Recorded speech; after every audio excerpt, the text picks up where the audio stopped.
JCC ने जो exam लिया, एक साथ उन्होंने रिजल्ट जारी नहीं किया।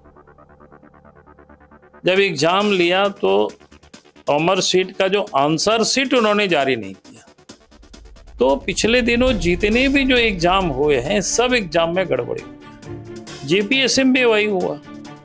इसलिए मैं बार बार लोगों से कहता हूं कि भाई, बाकी जगहों पर भले पेपर लीक हुआ हो, झारखंड में पेपर लीक का मामला ही नहीं है यहाँ। तो इसलिए मैं इसको कहा करता हूं कि भाई, ये आंदोलन सिर्फ झारखंड के नौजवानों का नहीं है, विद्यार्थियों का नहीं है, ये आंदोलन झारखंड वासियों का। तो ये तो स्पष्ट है कि गड़बड़ी लोगों ने किया, यानी नौकरी को लोगों ने बेचा है।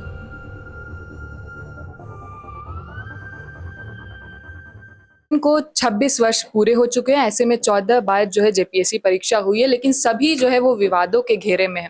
इस वक्त हमारे साथ इस विषय पर खास बातचीत करने के लिए झारखंड के पहले मुख्यमंत्री बाबूलाल मरांडी जी, प्रदेश अध्यक्ष, मौजूद हैं। सीधे हम इनसे जुड़ते हैं।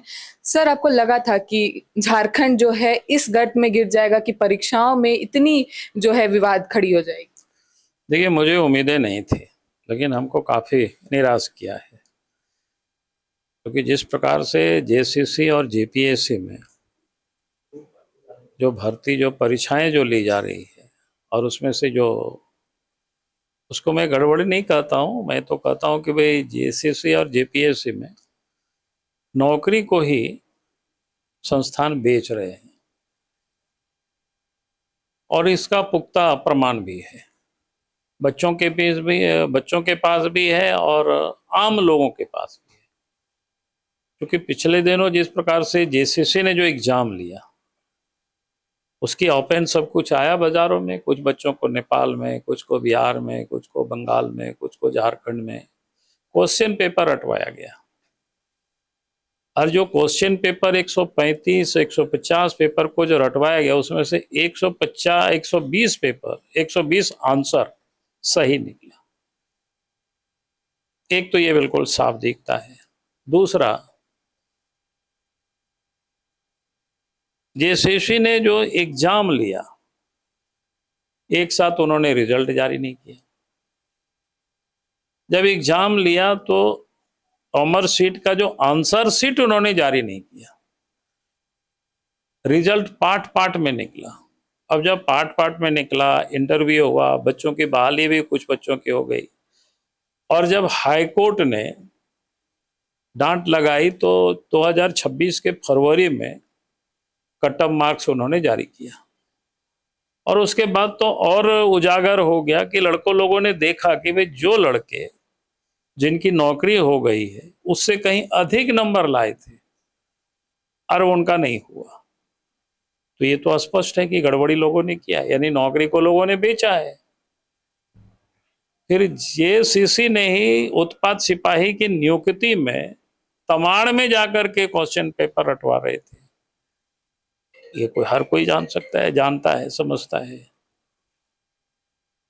तो पिछले दिनों जितने भी जो एग्जाम हुए हैं, सब एग्जाम में गड़बड़ी हुआ। जेपीएससी में भी वही हुआ। अभी हाल फिलहाल में जो जेपीएससी हुआ, जो रिजल्ट उन्होंने प्रकाशित किया, जिसमें से हमने जानकारी मिली कि पदाधिकारियों का कोई हस्ताक्षर नहीं था।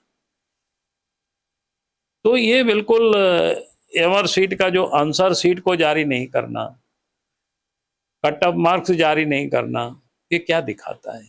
ये तो दिखाता है साफ साफ। इसलिए मैं बार बार लोगों से कहता हूं कि भाई, बाकी जगहों पर भले पेपर लीक हुआ हो, झारखंड में पेपर लीक का मामला ही नहीं है। यहाँ पर, यहाँ तो सीधा सीधा नौकरी को बेचा गया है। 20 लाख में, 25 लाख में, 50 लाख में, करोड़ में। तो इसलिए मैं इसको कहा करता हूं कि भाई, ये आंदोलन सिर्फ झारखंड के नौजवानों का नहीं है, विद्यार्थियों का नहीं है, ये आंदोलन झारखंड वासियों का है। झारखंड को करप्शन की दलदल से हमें बचाना है, इसकी लड़ाई है। और मैं लोगों से कहता हूं कि भाई, हम लोग तो जनप्रतिनिधि हैं, हमें 5 साल में जनता की अदालत में परीक्षा हमें देनी होती है। अच्छा काम करते हैं तो पुनः जनता चुनती है, अच्छा नहीं करते हैं तो जनता वाय वाय कर देती है। लेकिन आज जो कर्मचारी और पदाधिकारी पैसे देकर के जो नौकरी प्राप्त करेंगे, तो अगले 30-35 वर्षों तक झारखंड में भ्रष्टाचार की रायता ही तो फैलाएंगे। झारखंड करप्शन के दलदल में बुरी तरह से फंस जाएगा।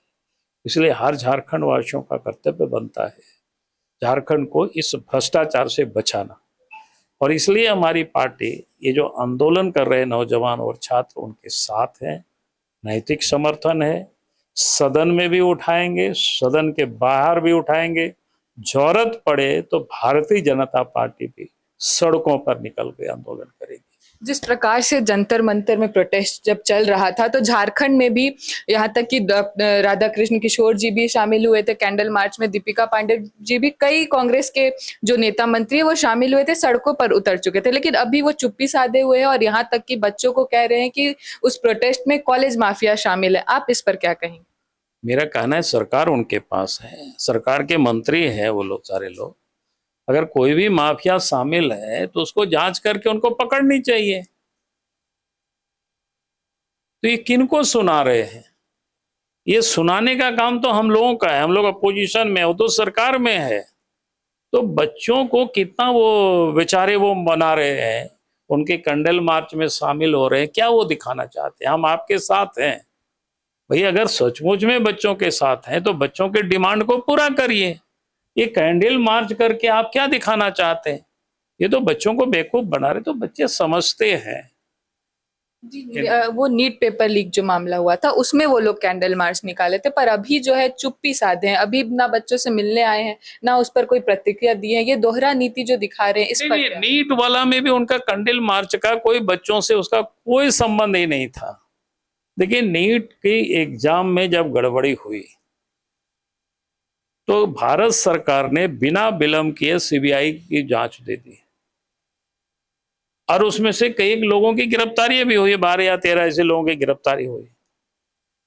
और उसके बाद बच्चों ने धरना पर बैठे, जिद मचाए कि नहीं, धर्मेंद्र प्रधान की रिजाइन होना चाहिए। तो धर्मेंद्र प्रधान ने भी रिजाइन दिया। लेकिन ये सारे जिद कब मचाए?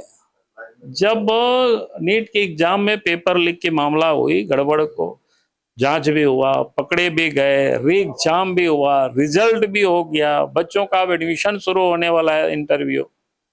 अब उस समय लोग धरना पर बैठे तो ये लोग तो राजनीति कर रहे थे। वो कैंडल मार्च भी उन लोगों की राजनीति थी। हाँ, सरकार ने कोई संज्ञान नहीं लेते भाई। एग्जाम में गड़बड़ी हुई, सरकार ने जांच दी, सरकार ने रद्द की एग्जाम को, फिर से एग्जाम कंडक्ट की और फिर कोई गड़बड़ी नहीं हुई। और उसके बाद लोग धरने पर बैठते हैं। जब धरने पर भी बैठे तब भी भारत सरकार ने बच्चों की भावनाओं का ध्यान रखा। और धर्मेंद्र प्रधान, जिन्होंने शिक्षा विभाग में बहुत से सुधार के काम किए, उनसे त्याग पत्र या उन्होंने त्याग पत्र दिया। तो ये लोग तो नौटंकी कर रहे हैं भाई। तो यहाँ तो जेसीसीआर जेपीएससी तो कार्मिक में आता है, उसके तो मुख्यमंत्री ही है। तो ये कांग्रेस के नेता को कौन समझावे? ये तो मुख्यमंत्री से इन लोगों को तो त्याग पत्र मंगवाना चाहिए या समर्थन विड्रॉ करना चाहिए। जिस प्रकार से आज आपने खुद जयपाल सिंह मुंडा स्टेडियम में कदम रखा और छात्रों से मुलाकात की, क्या कुछ मतलब वार्तालाप हुई और क्या लगता है आगे इस पर क्या सरकार प्रतिक्रिया लेगी? नहीं, बच्चों ने जो उनके डिमांड है हमको लोगों ने बताया है और डिमांड पेपर भी लोगों ने दिया है। हमने भी उनको आश्वस्त किया है कि भाई कल से सदन प्रारंभ हो रहा है। कल तो बहुत कुछ होता नहीं है, शोक प्रस्ताव ही होता है, लेकिन बाहर में जो भी होगा हम लोग बाहर में भी करेंगे और सदन में मजबूती से छात्रों की, नौजवानों की मांग को हम लोग उठाएंगे। ठीक है।